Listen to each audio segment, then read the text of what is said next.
Hello everyone, welcome to tasty dish by Sethu Palaniappan. இன்றைக்கி vangibath powder எப்படி செய்யலான்றது பார்க்கலாங்க. இதுக்கு ஒரு கடாயில் அரை கப் கொரியாண்டர் சீட் சேர்த்துக்கிறேன். மீடியம் ஃப்ளேமில் வச்சுட்டு இதை வறுத்து எடுத்துக்கலாங்க. மிதமான தீயில் மல்லி நல்லா வறுபட்டுருச்சுங்க. இப்போ இது ஒரு பிளேட்டுக்கு மாற்றிக்கலாம்.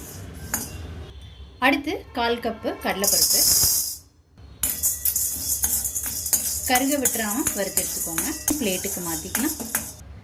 அடுத்து உளுத்தம்பருப்பு 2 டேபிள் ஸ்பூன் சேர்த்துக்கோங்க. சிம்மில் வச்சுக்கிட்டு வறுத்துக்கோங்க. உளுத்தம்பருப்பு இந்த அளவுக்கு வறுப்பட்டது போதுங்க. இதை பிளேட்டுக்கு மாற்றிக்கலாம். அடுத்து வரமிளகாய் 3 சேர்த்துக்கிறேங்க. மிளகாய் வறுப்பட்டது போதுங்க. இதை பிளேட்டுக்கு மாற்றிக்கலாம். அடுத்து கலருக்காக காஷ்மீரி சில்லி 7 சேர்த்துக்கிட்டு இருக்கேங்க. இது ஆப்ஷனல் தான், விருப்பப்பட்டால் சேர்த்துக்கோங்க, இல்லாட்டினா ஸ்கிப் பண்ணிக்கோங்க. பிளேட்டுக்கு மாற்றிக்கலாம். அடுத்து வெந்தயம் அரை டீஸ்பூன். வெந்தயம் கருக விடாமல் வறுத்து எடுத்துக்கிட்டாச்சுங்க. இப்போ இதை பிளேட்டுக்கு மாற்றிக்கலாம்.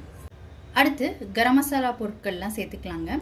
1 ஏலக்காய், 1 துண்டு பட்டை, 4 கிராம்பு, 1 மராட்டி முக்கு அதை சேர்த்துக்கிறேங்க. இப்போ இதை எடுத்து பிளேட்டுக்கு மாற்றிக்கலாம். அடுத்து 1/4 கப்பு ட்ரை கோகோனட் சேர்த்துக்கிறேங்க. சிம்மில் வச்சுட்டு வறுத்துக்கோங்க. இப்போ பிளேட்டுக்கு மாற்றிக்கலாம். கசகசா,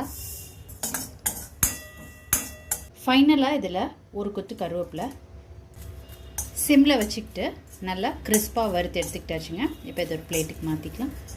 வறுத்த எல்லாத்தையும் ஒரு பிளேட்டில் கொட்டி ஆற வச்சுருக்குறேங்க. இது நல்லா ஆறட்டும். ஆறுனதுக்கப்புறம் பவுட்ரு பண்ணிக்கலாம். ரொம்ப சூப்பராக ஒரு அருமையான வாங்கிபாத் பவுடர் கடைகளில் கிடைக்கிற மாதிரி ரெடி பண்ணியாச்சுங்க. நீங்களும் இந்த ரெசிபி கண்டிப்பாக ட்ரை பண்ணி பாருங்கள்.